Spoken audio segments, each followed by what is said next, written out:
Sorry, I don't speak English. This is, do you not remember that from OGA? Is it bad if I don't? I don't know, because OGA was a while ago. Bye, Flores. Get out of here. They don't want Flores here. Coastline. So yeah, this is usually one of our more aggressive gunfight maps, where very little strategies will go into it. Flores being banned out, I think, makes a lot of sense. I made the point yesterday where Flores, of course, going to be great for the utility information that you can get, but also the fact that he can clear people from one position to another is a great thing for a map like Coastline. Coastline, for me, is a very claustrophobic map. Oh, entirely. It's so thin. It's the main sort of description that I give to it, is it's paper thin. The sort of breach and the break from outside the map, not far from your spawn, to on a site, there's one wall. There's not a huge amount that you have to sort of physically try and get your pass through. At the same time, if you're looking at what the back line of that wall is, it's not got an entire building behind it. It's got, at best, 2 rooms before you then have this core opening in the middle where the attackers can sort of set themselves up. It's not a deep map. And with Valk on the board, she was the one I was sort of looking at potentially banned. Instead, they've gone with the Echo, which, okay. You're going to see Valk and Lion potentially every single round.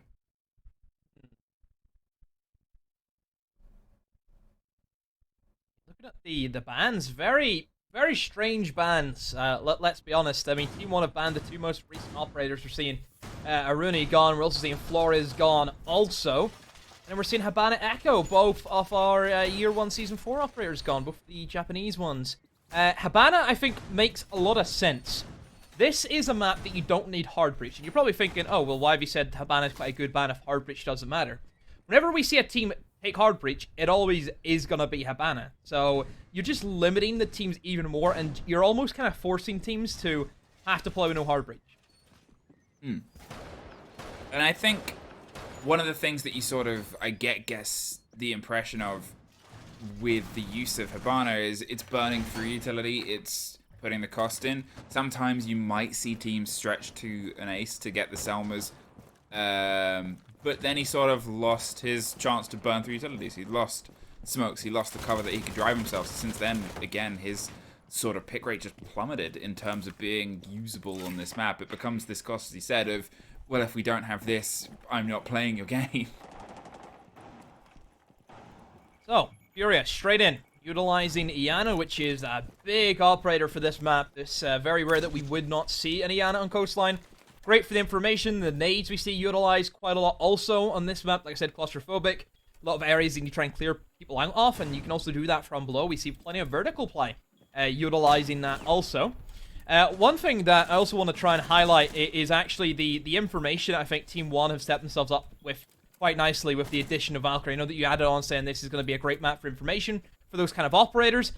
With Team 1, maybe that was something that they were lacking a little bit on Cafe, was actually their information game.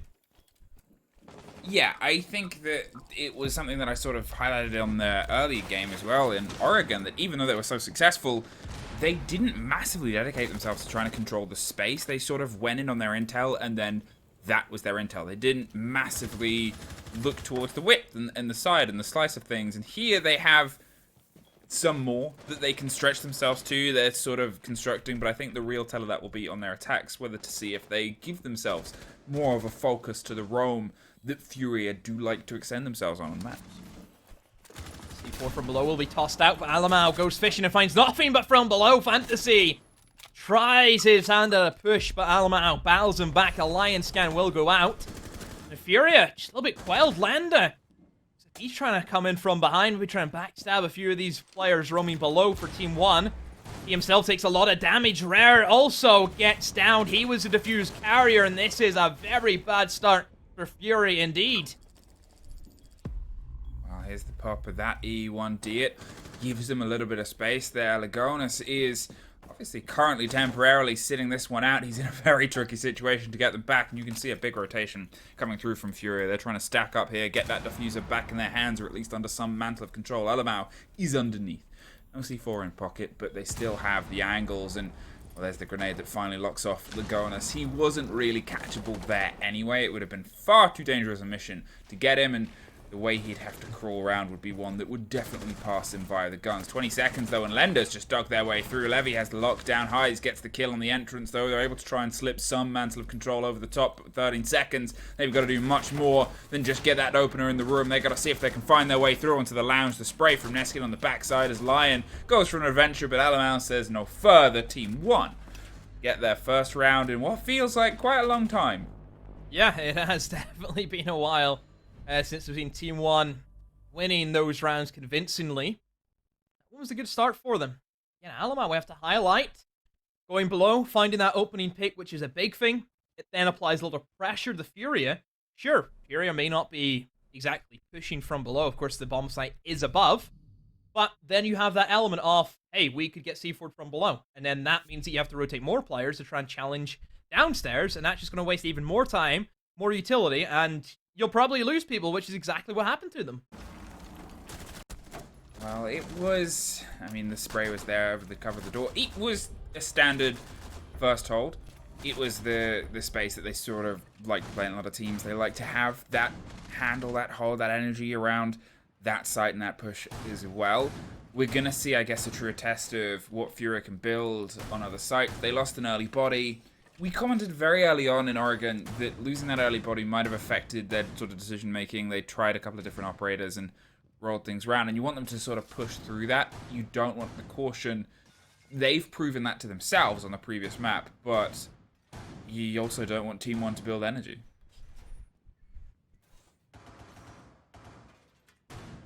So, kitchen now will be our bomb site. This would be,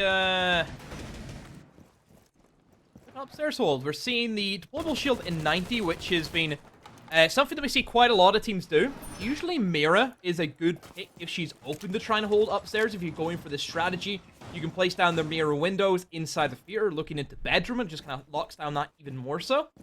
Mira is open, but Team 1 not opting for her this time around. They're going to try and hold a little bit more... I suppose you have to hold a little bit more aggressive then, won't you, to really deny access to anyone wanting to move in towards that bedroom. Levy's waiting for somebody to drift round onto the door of the bar to say, well, I'm not serving you. But hasn't had that happen as of yet, as the caution comes out elsewhere. KDS is the first to knock Miracle off the board, playing in and around Hall of Fame as they slither and slide their way out, and they're able to actually get back to the relative safety of the cover of Neskin. In fact, they double down. All the way back around to 90. They've got on a bit of a ring around the rosies, and they're reset up behind the Goyo shield on a very instrumental corner. Team 1. Playing around towards that top floor. Neskin happy enough to hold on to these angles, and there's a C4 for Levy. Team 1. Another great start. Those opening picks doing them well, and FURIA can try and find themselves some kills, because this is an issue that they struggle with in Oregon, was real refrag potential. It just was not there for them. We've seen it a lot more in Cafe, but where's that same team? Now we're having an almost flip once again, Fluke, where one team is just storming away with rounds. Well, as the spray starts to come around here, Team 1 have been able to get a little bit more momentum, but the last goes into the favor of Hayes. The grenade close on security doesn't quite find anything, but KDS doesn't quite find the lock-off either. Suffered a lot on the far side as Rare's trying to find a bit of a bite on the far side. They're sort of pushing them into uncomfortable situations, but with the verticality and those smokes blocking any immediate access, the smokes actually offer the rotate all the way back in from the lobby. They've slipped their way back in to make sure that they have a trade setup situation here inside the site itself. The reveal of the first sprays down, but there is the pop round of the second. Cannot quite get the solidity they thought they would have, and finally the movement comes up. No, it does not. Hayes pulls back from security. They're trying to get a bit of an idea on where the bodies are, but as soon as they hit this door, that's a spray from above. Yeah, don't have upstairs control, which is the main issue that FURIA are going to run into. They have not checked every angle, and looks as if Rare's going to try and make another last ditch, but look at KDS, jumps down and finds both of them. Team 1, another great round, and FURIA again, struggling with the manpower, not having anyone to rotate upstairs and try and clear out KDS, and well, let's punish them. 2. Oh, 2 they've been able to thread. 2 that they hadn't able to find in a while, and 2 that they can build behind here. It's been good fights from FURIA, though. It doesn't feel like the start of Oregon, where things were entirely out of their hand. Here, they are putting up the sort of battles. Here, they are driving their way through, and I guess seeing if they can get some of the success, because they have this energy, they have this momentum, and you want them to have a moment where they're able to build something on their attacks, because, as we said and saw before, sometimes if one play happens, when there's sort of momentum up in the air, it can set the rest of the tone for the team. Third bomb site choice for Team 1 will be that Sunrise and Blue Bar. A bomb site that I'm very, very fond of. I always love watching how the attackers want to pick apart this specific bomb site. Usually we see quite heavy extensions, may that be towards kitchen, may that be upstairs. Really, any direction upstairs. You know, I've seen teams try and hold in towards, you know, like Penthouse and Theater for this bomb site, but usually it is much more of a soft hold in towards your hookah lounge.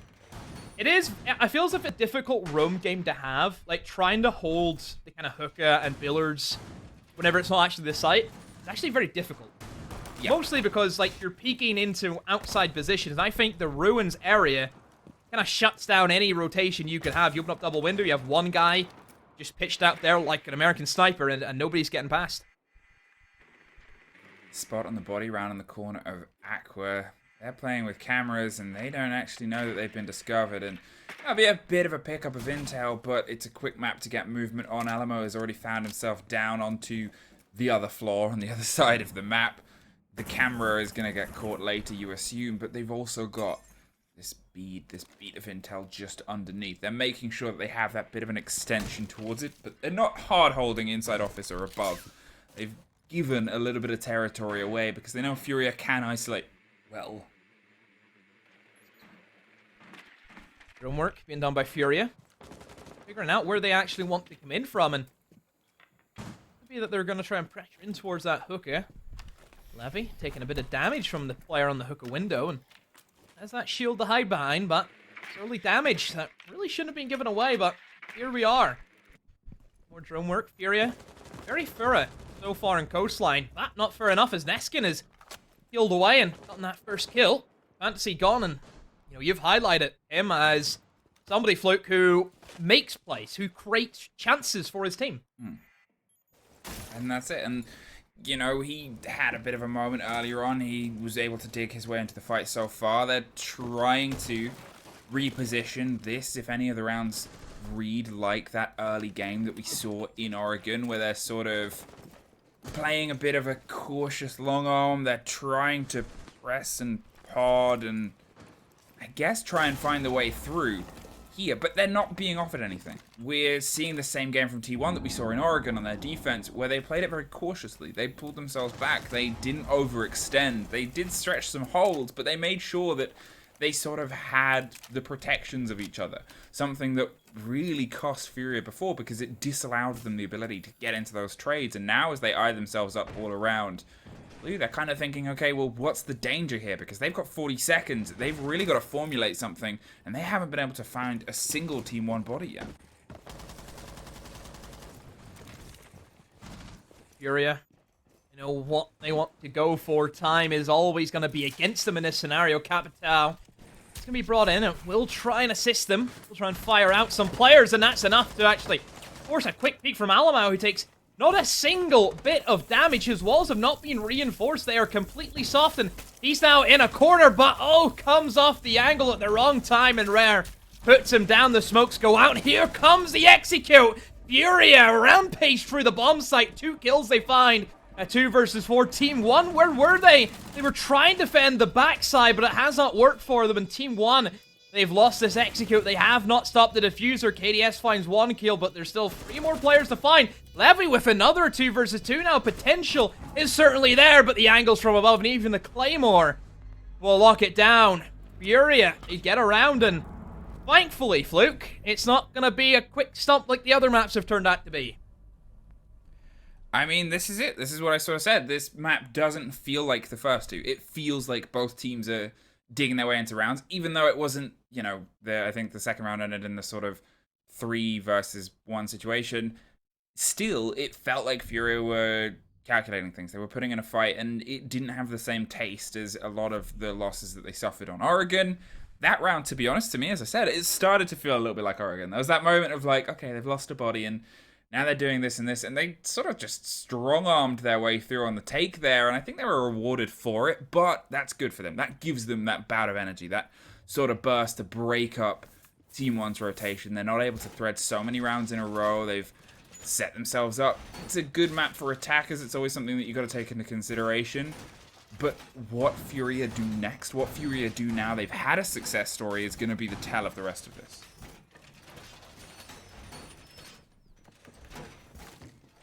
So, 2-1, which is much better scoreline than what we've seen from Oregon and Cafe and Furia. Hopefully they can find another round, and then we're really on for a great third map in this series.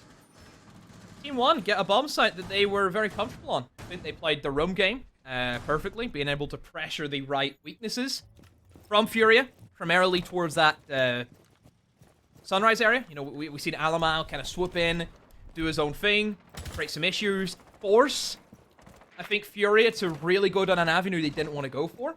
And in the end, it led to just time being against Furia. Yeah, and to be fair, they in a way made time work for them, but it's always worth considering, you know, those gambits, those gambles, they're not something you always sort of build for and structure for. They won engagements on the swing in, on the stick of the plant with 10 seconds left. One loose thread there would have pulled everything together. They sort of, you know, Team 1 weren't in the positions to strike back, and you know that they will be next time. That's something that they will be well aware of, Furia, and they'll be like, well, we're not going to be able to run this twice, so you expect them to bring a little bit more pace. Team 1 heavy on the roam game, but then again, Furia being very thorough with their drone work so far in this map, making sure no stone goes unturned. That Lion being brought in, going to be great to give them just a little bit of fire in the back pocket if they need to go quick, they need to go fast, and they can't really rely on the information of drones, and yeah, Lion be a great pickup for them. Furia much quicker, I feel, into the building. They're actually going to change up their plan of attack and try and pressure in towards that double reinforced wall that we see be quite a strong cutoff point for a lot of teams. That will give them a direct line of sight into the billers, and that cuts off really any rotations that a defender wants to make their track. And as I sort of said before, obviously bringing the Selmas, bringing the Ace, it is an option, but it limits the rest of the game you can play when you don't have the pocket utility to be able to burn through some of the control of those ADSs and those discs. Things can get a little bit sticky and a little bit awkward here. They've opened up the angle. They're hoping that the pressure they can put on from firefights, because to be fair, they were able to drive themselves quite deep, but this time Team 1, they're a bit prepped for this, a bit aware. The damage and destruction is being done elsewhere, but with the Valkyrie that was playing underneath, it's still something that Furia have to pay attention to. Fantasy suffers because of it, but as the drive comes through, they're going to go for the attempt on the stick here. There's a drop on a C4, popped in a pocket. There is the ping of the E1D, but nobody's going for the stick. Fantasy goes down to Alamau, who's battling on the window. Lagones has to try and hold down this A site. Eyes finds the first pick. Alamau gone, but with 30 seconds, I mean, he has wasted enough time. Fantasy has also been down, but Lagones, you need to win them. You need to stop them driving into the bomb site. I wonder if this is going to cost his team this round. It looks as if it has, as Furia tears Team 1 limb from limb. Levy from below has little to no impact, as he will surely walk up to his death. I mean, Rare's tried his hand at a flying eagle, but that's not worked for him. Levy just stuck, left wondering what can he do. Very little at this stage, and it's only a matter of time. And there it is, Landa, the final kill. Furia capitalizing on just a lack of awareness from Lagones.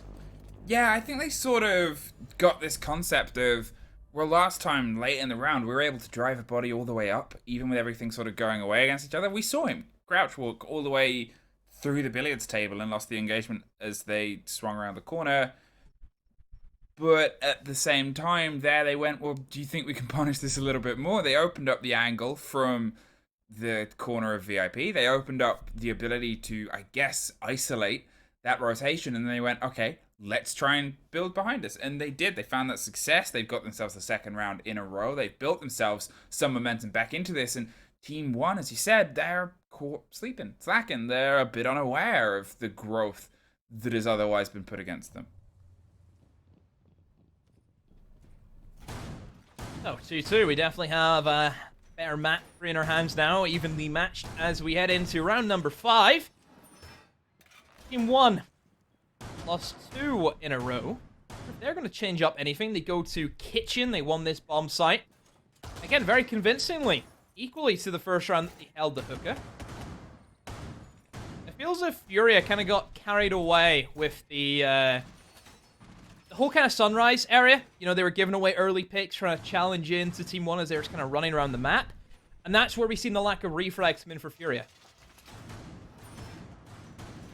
Yeah, I think FURIA, their first 2 rounds, they were still trying to get decisive with things. They were trying to be a bit loose with things. They've grown into a bit more of a response here for the pressure, and they're ready to sort of try and angle it. As we said, they're in this very tricky situation where you're in a 4 versus 2. You have about 40 seconds, but they still have vertical control.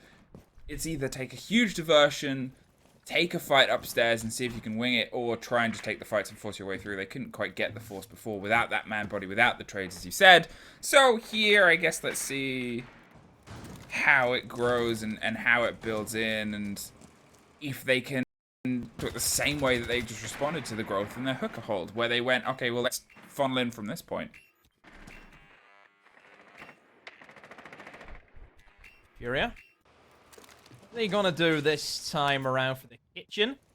A lot more direct towards the top floor, it seems to be. You know, already Fantasy in a great position to really challenge on to that 90 shield, which was left unchecked. Nobody was really wanting any engagements towards that top floor the last time, so it's good to see that FURIA have changed up their ideas, and they've gotten rid of utility very early on. FURIA just changing the pace, and that's going to help them a lot more than what it was previously. Team 1, where are they after? Alamo. This will be a good C4 if he hits it, and oh, gets it down onto highs.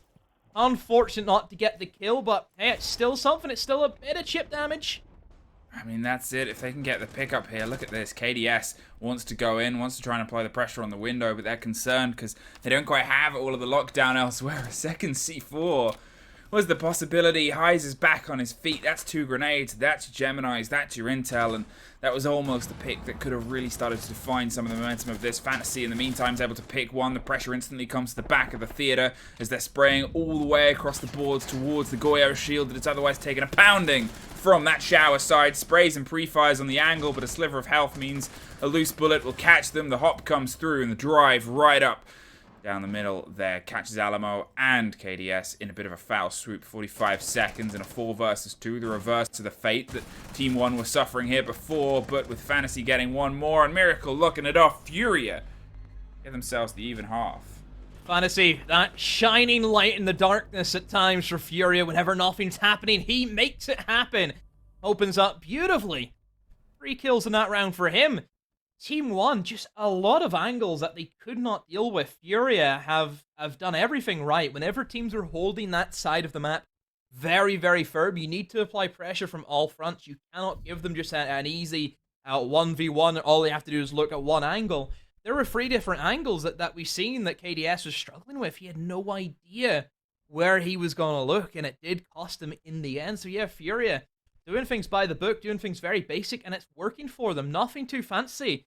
Just great siege. 3-2 though. Build back from losing the opening 2 rounds, FURIA found that sliver of success pressed on the mantle of 10 seconds left, and since then have gone, okay, yes, we can bring some of this back into our favor. 3 in a row they've been able to thread, but can they keep this momentum going? Because they know that those attacks are going to be something that they're going to potentially suffer here against Team 1, who, to be fair, when they're sort of thrown a little bit on a wobble, a little bit uncomfortable, and a little bit as a bit of a, I guess, surprise, it's seeing if they can keep that momentum. The best that they've ever been able to do so far was entirely shutting down the energy of a team that is sort of built behind it, especially in that first map where Team 1 was so excellent. FURIA, a 4-2 on the split. It's not the most outlandish for an attack on Coastline, but against Team 1, it could be a bit of a fate setter.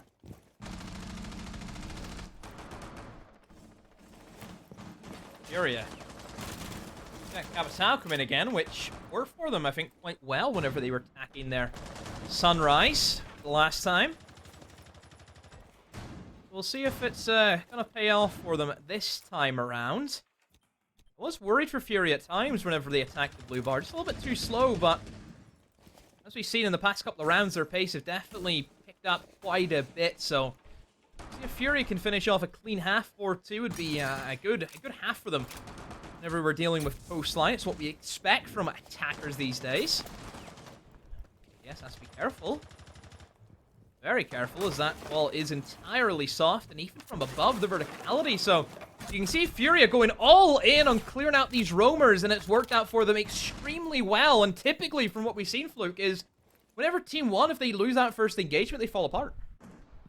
Yeah, and that's the big worry right now, is they've lost that bit of energy. And as I sort of highlighted before, Furia on the second map showed up as a team so solidly. Everybody was able to dig their way in, and it seemed to continue here. Sure, you're having a little bit of a swing into the favor of Rare, who was, I believe, the top performer on the middle map as well, but it's still that moment. It's still that sort of coordination of, okay, well, we have this hold, we have this bout of pressure, can we build behind it? Furia scanning out, finding positions that hopefully they will relay over to Rare. Looks at Furia, they've actually changed up their game plan. Typically, Sauna is a much easier push for a lot of teams, and it's just very clear cut. You open up the soft walls into Sauna, and then you have a great position where you can plant right behind the bomb chassis, and it takes, you know, quite a lot for teams to really clear you from that position. And oh, here comes Fantasy again, leading the charge. Lenda responds though with a double kill, but still the man advantage is in favor of Fury. You can see Miracle now running in deep with that diffuser. Neskin above, trying to deny access, but he's doing very little, it appears to be. Alamo, a lot of pressure on him, fires at a C4. Diffuser will be going down successfully from Miracle. Never mind, Neskin from above has found an angle. Finally, it pays off for him. Alamo tiptoeing his way across the bomb site, finding any chance he can, sees the man vault over, and now he has the diffuser, a great relocation from himself now. He's in office, they don't know where he's went, and Neskin is still gonna be a threat. He's creeping down blue. Furia, how have they let this one slip? They had such a great lead, and all of a sudden they're clawing, they're scrambling like a bunch of headless chickens trying to find this diffuser. Rare even uses the smoke. He picks it up again. Alamo has relocated again. What a rotation from Alamo. He has sent them twofold and another swing. Wow, Team 1 hanging on for dear life. It was such a great rotation. How he was able to slip away from the first engagement, the hop over, the moment, okay. Sometimes Lady Luck looks down and gives you a bit of a breath, and I think the rotation happening from the side of Furia out of courtyard at the same time as him deciding to try and dive past, if he'd have held the angle in a different manner, that would have been an easy pickup, but it wasn't. And from then, Adamau was able to gift himself and build himself new positions to strike more fear. Could have watched the diffuser from a closer angle, but realized, well, no.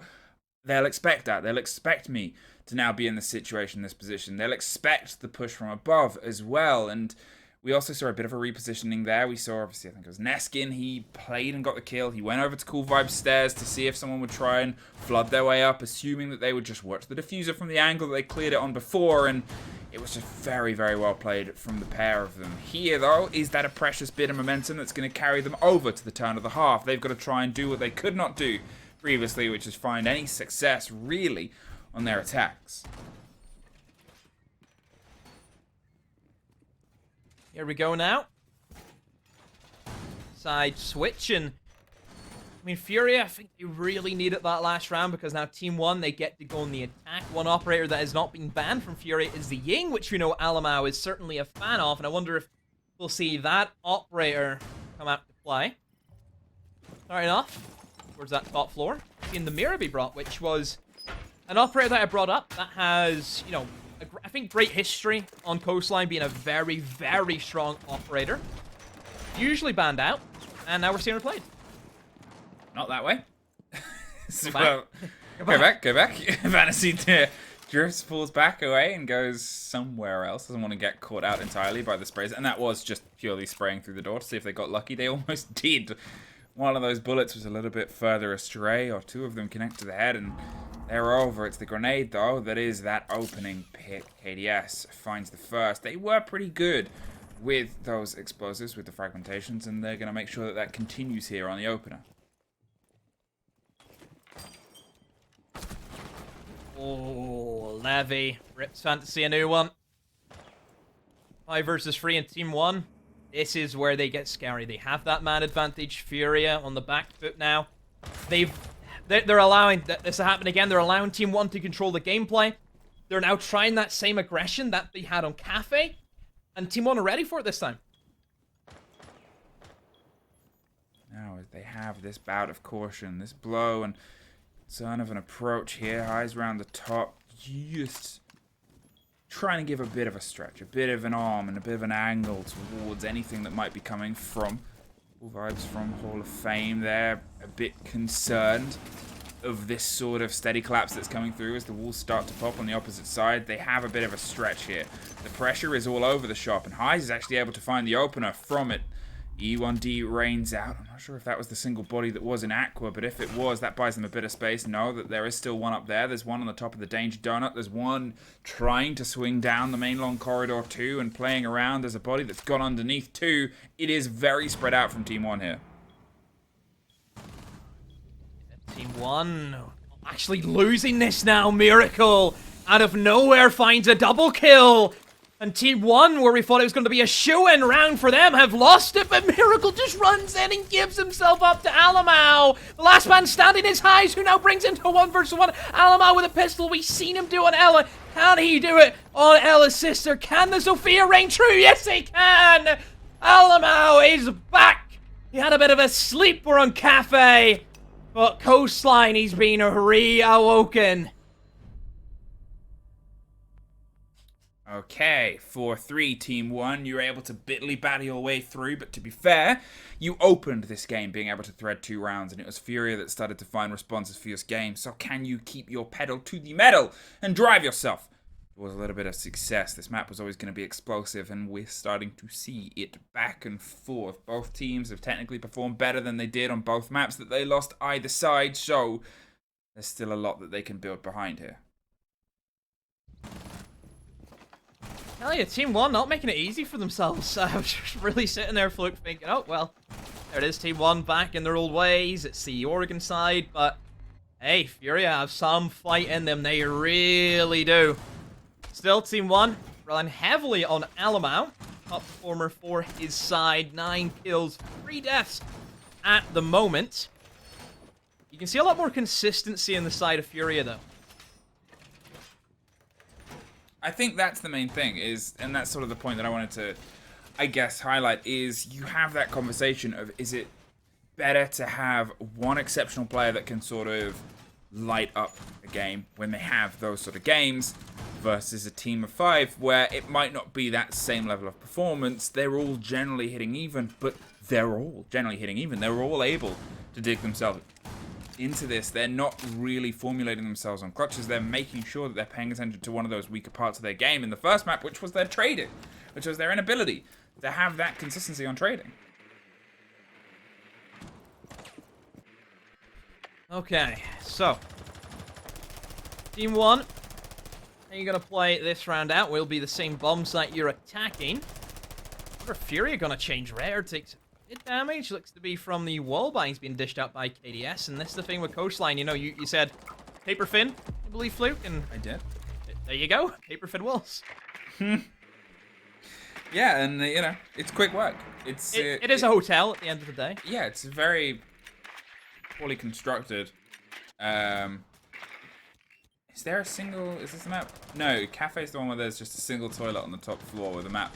It's very big with 2 bars.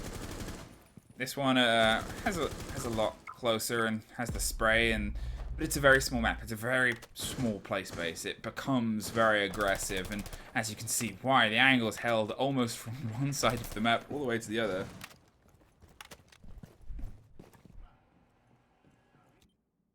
So, FURIA, see 2 of them on the Valkyrie cameras. So, really trying to get their money's worth of the information that you can gain. Valkyrie cameras and Coastline are a classic, but look at the information being gained by Team 1. They spot out Rare using their drone work. Rare himself has dropped back. Going to go as aggressive and to rotate upstairs. No, Team 1 have managed to clear away anyone who may be playing below, so C4s is something that they don't have to worry about now, and they can start planning their attack ahead. Aquarium is going to be their option. So very typical, very basic.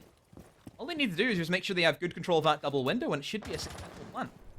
Looking to try and bounce some of the damage in around the close corners, but they've otherwise kept themselves at arm's length for now. They're not going to lean entirely into the fight. A similar sort of split from Team 1, the extension underneath. They have the bodies towards Aqua. What they might not know about is this, the rotation of Rare round on the back side. He's steadily trying to make his way onto luggage to put a fight into the back of this double here. They're paying a bit of attention as the plant starts to come through. It's KDS that gets the open and the cover down, and luggage comes through. The bait of the C4 and the push round to see if they can put a little bit more punishment. Furia is underneath, and Fantasy is able to get one there. The spray on the backside. Alamo upside down gets one more. 20 seconds.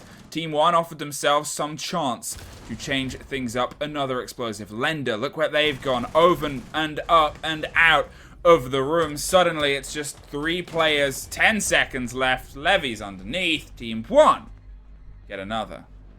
Team 1 win the round, but not too convincing. I mean, the initial plan was to just get a pretty easy defuse down. Very typical behind the bomb chassis inside of Billers, but they didn't have control of double window too strong. We've seen, I think Levy just, or not Levy, it was it Lenda? I think Lenda just simply walking into Billards and being able to eliminate the diffuse carrier. And then they tried to pick up again, and then they get killed from below. So the actual push from Team 1 was not done well, but the recovery, and you have to highlight Levy. Teams.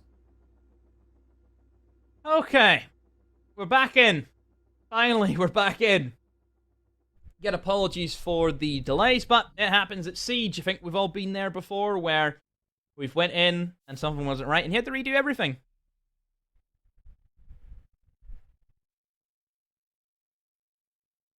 Yeah, it happens. But we're here now. Mm-hmm. I wish that was the same subject with life. Sometimes, you know, you mess one thing up, you can redo it. I don't know. Okay, but if you found out that was something that only some people had, that would be a terrifying situation. Because then you'd just be thinking of how many times have they used this. I mean, I personally would have been scranning on a chocolate bar every day whenever I was 14, and I've ended up in, it's like, in the was state I am. That was a really good chocolate bar. Yeah, Press the button, go back. Great back in the day, you know, Eat the chocolate bar again. chugging 2-liter bottles, you know, of fizzy and stuff like that, and yeah, it just you regret it now, don't you? Just, yeah. Yeah, I mean, these things happen. Mm-hmm. Also, I would dye my hair color as well, because that hasn't done. Wow. You've dyed your hair before? No, I mean I got blonde tips in it whenever I was younger. Blonde one time. tips. Yeah. Style. Oh, just shoot me now, honestly. I've never dyed my hair. I've always thought about it, and then people, regardless of who you are, if you have natural blonde hair, there's a lot of people that kick up a fuss if you try and dye your hair. Like people that, like grandparents, especially. Like, oh, don't dye it. Everyone's hair dies eventually. Yeah, well, everyone dies eventually. Okay. Right, so you've just taken the tone down just I'm sorry. a bit there. No, but you're right. And everyone does, yeah, they go grey, they go cool. Silver Fox. And now, hey, listen, remember I said you don't really, you know, sometimes it will start a bit slow, and this is a map where you want to have pace in the engagements. Here it has. After the timeouts, they've been slower in this early fight. We've seen Team 1 pull off a little bit. Apart from there, get the kill in the opening minute. Where did that even come from? I don't know, but well, neither do they. Actually, I do know. It was a spray through the door from one player for the pre-cook that came through the other. It was perfectly played. The teamwork of the two players on the door opens that up and leads them to some success here. As the E1D pops off, Levy's able to creep in on the back of Sunrise. Rare pops off too, but it's the grenade that gets the revenge, swings back on the opposite side of the window. FURIA doing well, even I think, to get 2 kills back, and nades, as we know, very, very deadly, and certain players who are very gifted with those sets of nades, and I think, honestly, getting a nade kill is one of the best feelings, as we know. You know, just being able to hit the nade, get an easy kill, and really don't put yourself at any disadvantage. Neskin has been downed, however. You'd be able to get picked back up by Lagonis, and that's exactly what's going to happen. I mean, 1. Not in the best of positions, and Le'Veon himself tries a quick crouch walk up the corridor, but from above, will be shut down. Team 1, a very bad position now. Can they try and piece things back together? They've been able to build from these 3 versus 2 situations before, but it was slightly different stories. Here, they've got to go for full sort of retakes, really. They're going on these explorations. They only have about 40 seconds left. They've got to try and thread something away from the body. Still 1 gas canister, still 1 C4 in the pockets of FURIA as well. They can long arm, they can buy time, but not like that, as Neskin sprays through, finds the first, battling behind the chassis in the middle, will try and call for Lagonis' support as quick as possible, but doesn't quite get it. Lagonis, 15 seconds, is looking for the next engagement, gets it, puts them into a 1 versus 1 situation, but it's still too much work to do. Another round goes away from them, and this game is still afoot. Yeah, the trade game, much better from FURIA, and like I said, it was a round that they needed to win. They needed to get this 5-4, and now they can go again and try and equal into a 5-5. Team 1, of course, 1 round away from putting themselves on match point and series point at this stage. So FURIA, kitchen locked out for them. Now we're going to see Blue Bar. Their 3rd bomb site will be chosen. Thinking maybe an Ella could do them well. Ella's shotgun, maybe tucked away in towards Sauna behind the bomb chassis, could be a strong one. Put a deployable shield. Instead, they've opted for that Valkyrie. A lot of Valkyrie, it's surprising that we haven't seen maybe an IQ be picked up. I think it's always the discussion with IQ, because she's not that good. And her kit-wise, she's good at finding cameras. Sure, she's good at getting that intel, sure, but what we're seeing here is a lot of internal Valk cams, and what we're seeing is teams being steady and trying to pull them apart. You have to take into consideration not only what you would be getting from the IQ, but mainly what you're taking away from your attacking lineup, which, to be honest, with the necessity of things like Iana, with the necessity of the grenades, they're always sort of bringing the line as well. It really doesn't leave you too many options to what is a cost of, sure, they're bringing Valk, but we can generally predict where those cameras are going to be. So here we go, Team 1. What are you going to do this round? Alamau on the Twitch. Scary operator. Very good operator, I feel, as well in the current meta. I think the addition with the smoke grenades that were changed in her kit, very, very strong. Neskin, oh, has to be careful. Fantasy was knocking on his window, and Neskin's very lucky not to lose his life there. Yeah, watch out for the Twitch. I mean, that F2. Very, very strong gun in the right hands. And, well, I mean, Alamau. How much more right could you get with his mechanical skill? He's trying to be fierce. He's trying to be ferocious, trying to sort of dive in with an F2. And obviously, as we said, in the hands of Alamau, a player who has flaunted gun skill aplomb across this performance so far, it becomes this tricky issue. Hey, talk about spotting Valk cams. Let's just spot the Valk itself, and then let's get revenge. Twitch goes down to Lender, the player that was discovered inside on the hot ping. They're able to actually get the body from what should have been a pretty easy pickup there, and that's a bit of a blow here. This cautious nature has not paid off. Team 1. Try and pressure that top floor in towards Hookah, utilizing Selma charges, open up any lines of sight, but as we can see, nobody is actually home above. They've all dropped down below. They've managed to get that first pick. And they thought, hey, let's go to that passive playstyle that we have, and that's going to bode very well for them.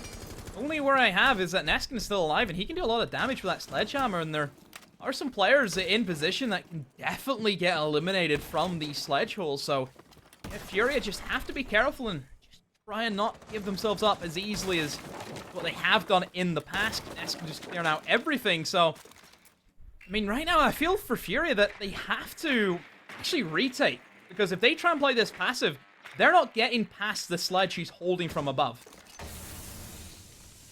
Well, as they're sort of trying to find their way in and amongst the smoke with 40 seconds, they're desperately trying to pull something apart, but it goes against them. Able to at least finally find their first on the opposing side, but with 30 seconds, they've got to do a lot more than just that drive through. Yeah, wow is right. KDS finds and buries Fantasy. Miracle with the canister, locks off Lagonis though, and keeps that body balance preciously in the hands and the control of FURIA, who have definitely been able to step up and definitely take control of this trade game. Less than 20 seconds and another canister pops to make it less than 5 if you want to come in via that route. There is more just throwing explosives, trying to keep the long arm, and the cover comes through. The E1D pops off yet again. No response, a result that comes through otherwise from it. There is the attempt on the plant. There is the pickup of the last. Miracle with the double. And FURIA keep this game going. Massive C4, I feel, to eliminate the sledge. That was big for FURIA, and being able to double up, swing on the man inside of Sunrise Bar was really, really great. And I think you have to also add in the denial from the smoke, being able to deny the initial defuse carrier as he tried to move in the first time and got killed by the smoke. Yeah, FURIA just playing to their advantages. That first pick helped them out a lot. Team 1, they've dropped 2 rounds, and we go even. 5-5. Anyone's game right now. It's anyone's game. We're so close to the end of the wire. We're so close to the sort of big confrontation, the big possibility of them having this reach and this stretch all the way through, and you're sort of seeing FURIA have that timeout. We talked about it before. They've been able to build themselves in on some memento.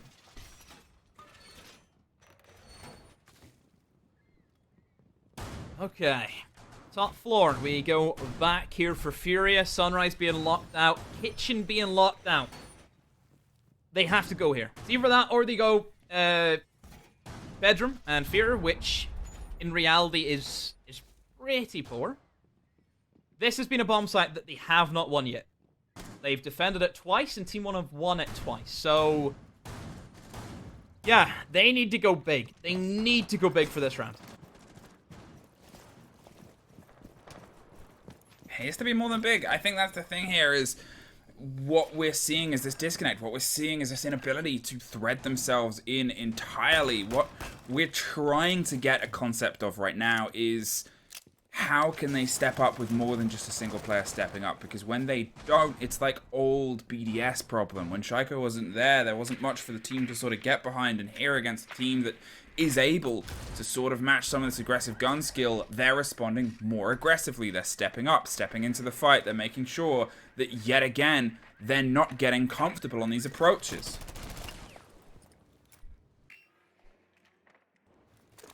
Yes, a lot of damage. Cooks a nade now, being able to toss that out, and doesn't land anything. No, and look at the aggression from FURIA.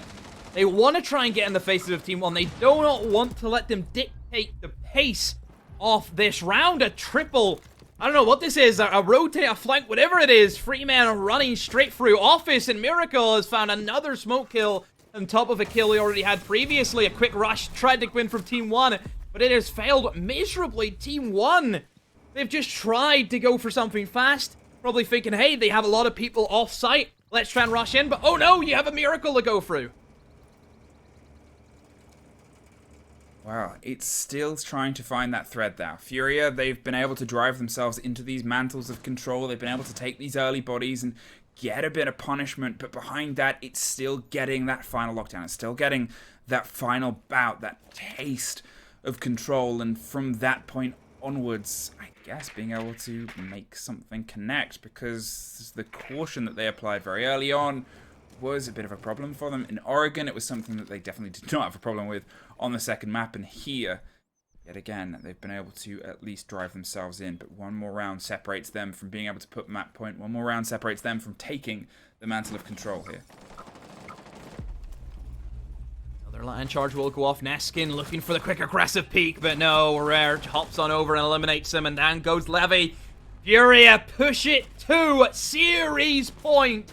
6-5 on Coastline. They were 5-3 down before we had the rehost, and now they've came back and they're 6-5 up. What a pullback from FURIA.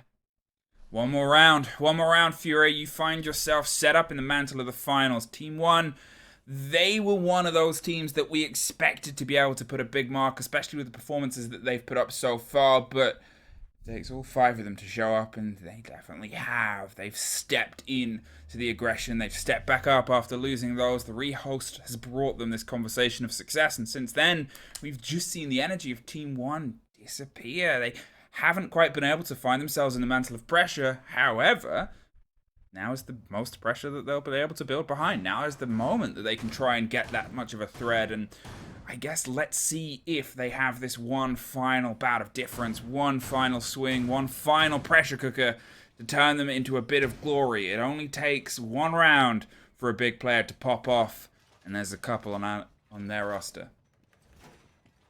Kitchen, here we go. This has been a bomb site that Team 1 certainly struggled with.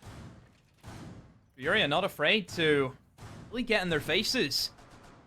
They're winning the gunfights, which I think is the big difference. You know, Team 1 really struggling to get anything. You know, we're sitting with 2 players, Alamau and Levy, struggling since the break to really come back and get those kills. Even like oNe's only 1 kill. KDS has been really the only star for them right now. I think that's also the sort of thread here, is finding momentum when things have been taken away from you, and getting that sort of idea together is always a bit of a cost. Look at that fight, the old-fashioned drone hole peek. I mean, they're trying it. They're really trying to destabilize this approach from Team 1. Take the stabilizers off, push the bike over, and they won't be able to get into the fight, is the intention. And to be fair, it's working well on a map that is so thin. Why not make it even thinner? Why not play to this advantage? Push back against this approach and make them uncomfortable outside. FURIA have spread themselves out extremely thin. We've got a player upstairs in Fear. We've got some players in Sunrise. One guy inside security. We've got, you know, obviously Lendy here running around in the reception. All over the place. Really scattered. So, I mean, Team 1, really any avenue they go to, and Levy, that should be an easy double kill, and yes, it will be. Massive play. And honestly, a big blunder from FURIA, let's be honest.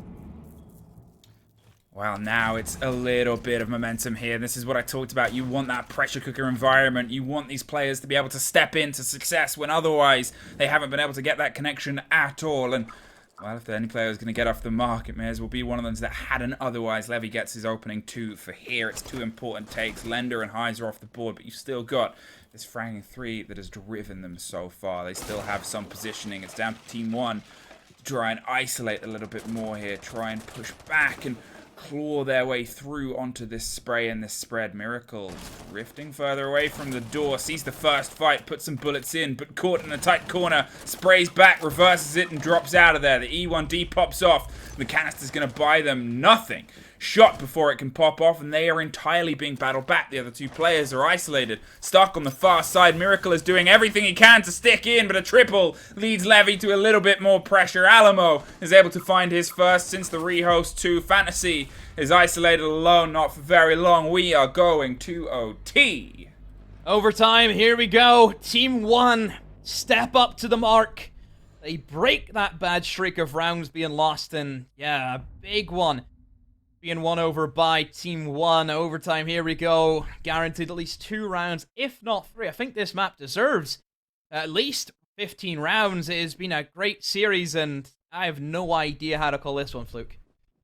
Alright, it's flip of the coin, it's flip of the energy, it's 3-3 either side. Both teams have been able to show up on their attack and their defense. This is everything to drive themselves into this final, this position. Obviously, both these teams have also, you know, they've got their seats on the plane. They're ready to go to the major. They're happy and excited to build towards that, but they're still taking this. They're still taking the crown, the throne, as we find ourselves dancing ever dangerously close to the end of all of this.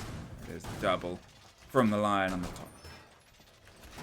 Yeah, Lion worked out really well for them. Levy, of course, being gifted 2 opening kills extremely easily. FURIA not aware. It costed them that round. So, Sunrise, here we move in. Team 1 was a bit of a strange time for them whenever they've attacked this so far. It's been pretty close, but never much of a struggle, I feel, for FURIA. It was never really an issue for them. I think they always had good control of this bomb site. Being able to set upstairs, waste a bit of time from Team 1, and honestly, they dropped off very quickly. They're not afraid just to give Team 1 that control, because they know they have some great utility players on the bomb site who can just hold it down all day long, and I'm looking at Miracle there for that one. I mean, yeah, he's sort of just been able to kind of shuffle into that situation of control. He has the kit, he has the idea and wherewithal to make sure that he's manipulating the time at the right time. I think one of the things that we've seen, though, has been Team 1 have given themselves a bit of a buffer in terms of pushing and trying to get the execute off. They've made sure that the plant comes through at the right time. There is a bit of a gifted opener, and there is a follow-up quickly found. If I'm going to say that they got their pace in the previous round, they're making sure that they can drive that home twice as quick as Elamo and Levy open this up. Another great start for Team 1. Furia had a big disadvantage, and usually whenever Team 1 have this lead, they will clobber their opponents and make sure they see out these rounds very decisively. Furia, you can see now, they're in positions where they're looking for kills because they know they need them. They know they need to try and find something. Eyes, I mean, you know, when do you ever do this if, you know, in a 5v5 situation, he's in a 3v5 and he's out there, he's hunting for the kills. Another lion charge goes off, and Team 1, quite rightly so. They've been in this position before, and they do get carried away. They're much more safe. You know, they know they have a good advantage. Don't lose it. Do everything right. Do the drone work. Find out the positions of the remaining three, and then go from there. You're always going to have the man advantage. Use it. With this, quite aggressive holds from Miracle. They're hoping somebody drifts into a situation where they're not quite aware. And to be fair, lack of intel has been something that has cost Team 1 before, but they know how close they are and how close they were before. Rare, though, steps back in, finds one more, pulls his way up to the top, and stops under the mantle of the E1D. Make sure he doesn't get caught out as he goes for a bigger rotation to back up Highs up on top with the canisters, making sure Split doesn't quickly fall into the hands of the aggressors. Miracle is still playing it hyper-aggressive, pops the pre-fire, but it's round the back. Alamau has found his way down to the bottom of Cool Vibes. User going down, Lagonas, that should be an easy one for you. Eliminating Miracle, as we know, was a big kill. Eyes tried his best with a C4, but nothing comes off it, and Rare above. What impact will he have? Very little at the moment. Alamau's waiting for him as he comes on down the stairs. Alamau will find his man in Highs. Wonder if he's going to meet the same fate. He too is also above. He's looking for anything he can, fires in some shotgun holes, and now makes his way towards Cool Vibes. There's a man waiting for him. It's going to be, I think, the man close to Sunrise, and I think Alamau also prone, waiting for him. And Highs at this stage, he's just wasting the time. 14 seconds to go. Nothing left for him. Go on, do it. Go for the jump out. Try your best, but it's going to be nothing coming off this round for Furia. Team 1 will capitalize on the man advantage, and they will lead once again in this series, 7-6. Well, this early engagement on this next round is going to, I think, dictate quite a lot, because Team 1, they've been able to find their bite, and they're turning it into a bit of a bark as to why they should be that team in the final. Furia so close be able to get themselves sat up in those seats. They just have to try and find some of that solidity, the rhythm and the rhyme that got them all the way onto this line, the one that they towed and tied so well together to wrap up the players of Team 1 before is struggling now. Those early engagements are feeling a bit looser. Hey, there's an IQ. Maybe. There it is. Yeah, it's an operator that I was curious about, that, you know, why weren't we seeing an IQ whenever there's been quite a lot of Valkyrie being played, and is this a case of too little too late? I mean, I don't think it is. I mean, it's 7-6, you know, it's like as if it was any other round really for Fury at this stage, so see if this pays off for them, which it should. I think they'll be able to get rid of the utility and then go from there. Will be a top floor attack for them. See how Team 1 want to go. Team 1, 4 C4s. Very heavy on that operator, and I assume they're bringing heavy C4s because they're not bringing a smoke.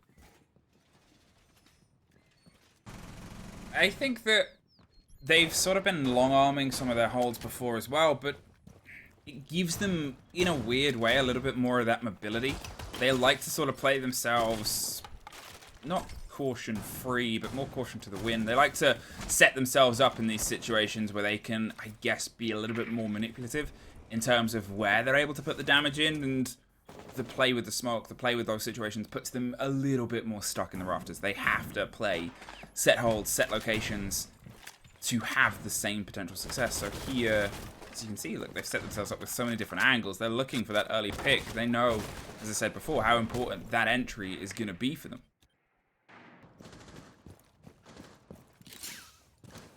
Okay, now moving in for Furia. They're going to set up Rare just patrolling that rooftop. As we know, the one thing about Coastline is that rooftop can cut off a lot of different rotations. The defenders always have to be wary that anyone could be up there at any given time. FURIA perhaps looking for a challenge into this interesting hold that, you know, a lot of these vertical, or not vertical, these horizontal angles being opened up. A lot of openings in these walls, and in Fantasy, he's a bit of a tricky scenario.